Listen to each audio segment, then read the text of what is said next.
trade candidates to watch. As the draft nears, we're going to start with Jalen Ramsey, of course. So what do we know about him?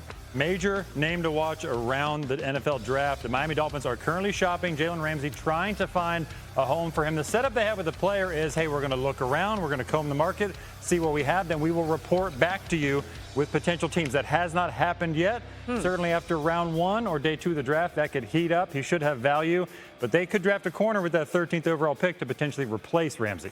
Yeah, that's interesting, right? They'd like to know what's happening with him. Either way, he's going to be on the move, right? So let's say if he is to be traded, RC, what team should be calling about him? You know what? I would love to see him with the Buffalo Bills or the Baltimore Ravens. The Buffalo Bills went out and they re-signed Tre'Davious White to a 1-year contract. That doesn't mean that Jalen Ramsey wouldn't have a place in that secondary. And think about the Baltimore Ravens and the way that they were attacked on the corners last. Have Nate Wiggins outside, but in your sub packages, Marlon Humphrey will move inside as well. To have a guy like Jalen Ramsey who is versatile, who can be used as a chess piece, would be huge for that defense. All right, Jeremy, how about the latest you're hearing? Eagles tight end Dallas Goedert potentially on the trade market. Yeah, this has sort of been boiling for a while, Laura, throughout the offseason. The Eagles, my sense is they've been open to trading him. Nothing firm and fast that they're actively shopping him, but this could heat up around the NFL draft. You have several teams looking for a tight end in those first 3 rounds. If they strike out and don't get the guy they want, perhaps day 3, this really heats up. Now, he has an option bonus of $14 million, but it's not due until the beginning of 2025. It's not guaranteed at this point until then, so a team could rework his contract as part of a trade. Yeah, that's incentivizing. Mina, what team would make the most sense for Goddard if he's traded? I really like the Chargers for him. Jeremy made an excellent point that I think it's going to come down to how the first round of the draft shakes out, who gets Tyler Warren and Colston Loveland. And if the Chargers are the odd man out, I would also throw the Jets, the Colts into this category. Then Goddard would be a nice consolation prize. LA has tight ends who can block, but they need another pass catcher quite desperately, frankly, for Justin Herbert. And Dallas Goedert brings you consistency at the position, had some injuries last year, but has played a lot of football, and I think still has a lot of football to give. So that'd be a good pickup for LA. All right, the Bengals have given defensive end Trey Hendrickson permission to seek a trade. Feels like a while since we've talked about this. What's the latest there? Well, the latest is this is at a stalemate, so they have not made major progress on a new contract with Cincinnati, but Cincinnati simply doesn't want to trade him. They put this massive first-round pick type tag trade on him, and teams don't want to give that up at this point. Certainly there's interest, but more for like a day 2 pick.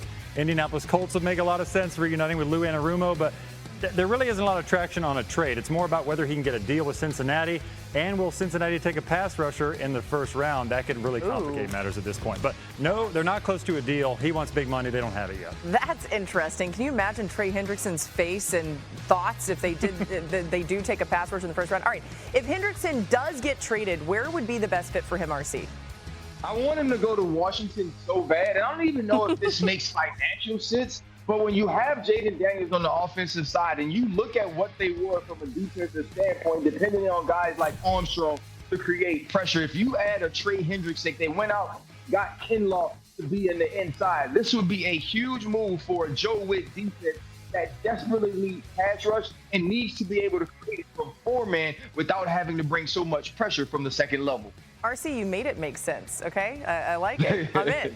All right, you mentioned Kirk Cousins earlier, Jeremy. He's still a Falcon. What's holding up any potential deals? What's holding it up is the Falcons are remaining firm, Laura. They don't want to move on this for a measly late day 3 pick. I mean, it would take real traction, real draft capital, or a team willing to pay a lot of the $37 million he's got in guarantees to make this happen. Teams have simply not been willing to do that. The Cleveland Browns have sort of moved on, getting Joe Flacco. So it's very possible the Falcons go through the draft and then they reassess. Maybe somebody makes a deal down the road for him. Yeah, somebody's going to need a quarterback, right? Mina, is there an ideal spot for Cousins if he does get dealt? The Cleveland Browns are the team that keeps making the most sense to me, especially as it becomes increasingly unlikely that they're going to take a quarterback with that 2nd overall pick. There's a schematic fit between Kirk Cousins, Kevin Stefanski's offense, so Cousins obviously is a different quarterback coming off of the injuries.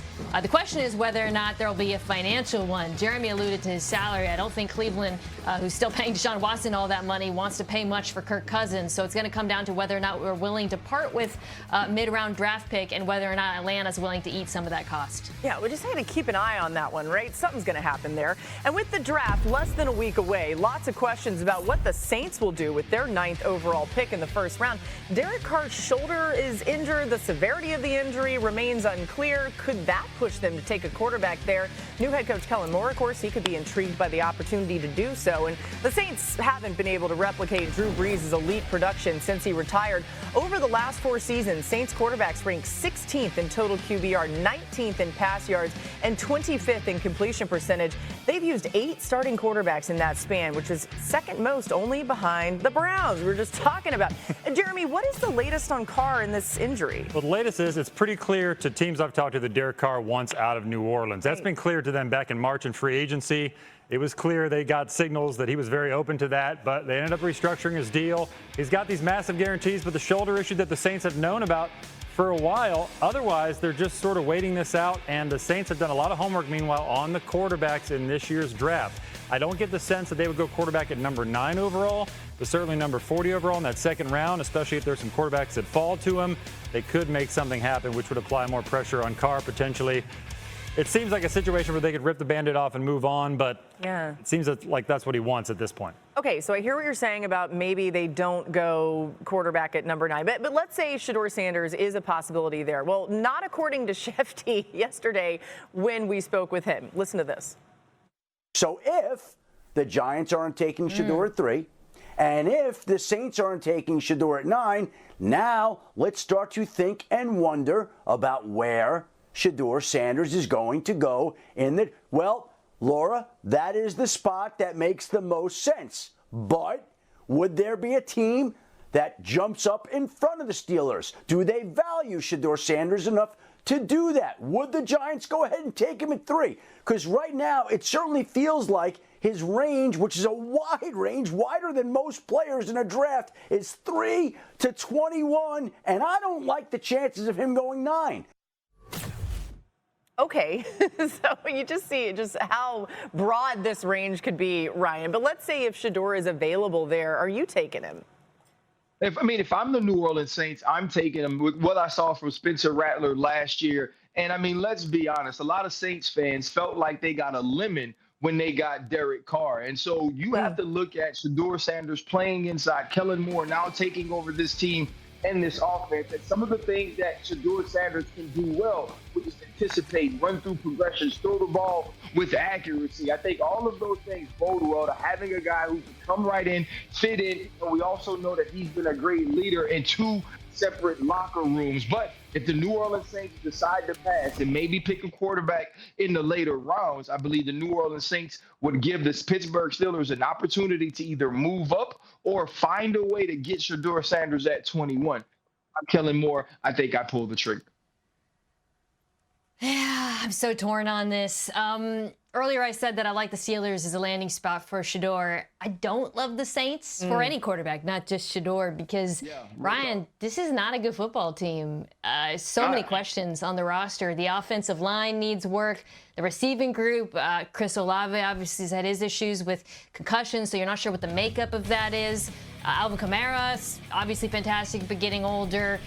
And we talk all the time about these quarterbacks put in bad situations and how they're being set up to fail. And some folks might hear that and say, well, yeah, but Jayden Daniels and Drake May walked into, touchy situations in Washington and New England. But respectfully, I don't view either of these quarterbacks, Sanders or Dart, on the level that I view Daniels or May. If Daniels or May were available in this draft, I'd say pull the trigger and go ahead. So it's tough. I just don't love it for the Saints, and I don't love it for Shaduer, to be honest. Yeah, quick add there, Jackson Dart. The Saints have done a lot of homework on the Ole Miss passer. So we'll see if they make a move there. 9 might be a little rich, but they've looked into it. I mean, they've done their homework. It would not shock me if they come out of this draft at some point with a quarterback. Bezos rich if they draft Jackson Dart at 9. I know. We're talking about whole different levels of rich. But okay, but that's the thing, RC, is there's some people that have Jackson Dart ahead of Shaduer Sanders. But we're talking the sort of rich that allows you to make political decisions rich.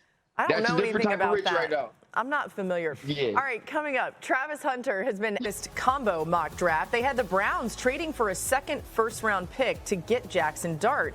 There have been 3 times that the Browns had multiple first-round picks and used the second one on a quarterback. The picks were Johnny Manziel, Brandon Weeden, and Brady Quinn, and they were all picked 22nd overall. Now, none of them ended up working out as they want to combine 10 games with the franchise. So it's an interesting prospect to consider, right? But, where's RC? Oh, no, it's a no for you, RC? No? You don't even want to relive none of those people, Laura. Let that junk go. I know, but, well, okay, I hear you. Mina, after hearing all that and what RC just said, should the Browns look to trade into the first round and try to get their quarterback or just sit tight at 33? I think sit tight, and I like the idea of them staying there and drafting the Louisville quarterback, Tyler Sharpe, especially, they're passing out a quarterback with the top pick. Dude, the more I watched of him, the more I liked him. And against your Ryan's son's Notre Dame team, I thought he put on a show in particular. But he's got really unique arm talent. He's got a strong arm. He can also, he's a creative thrower. He can make throws from different platforms with different arm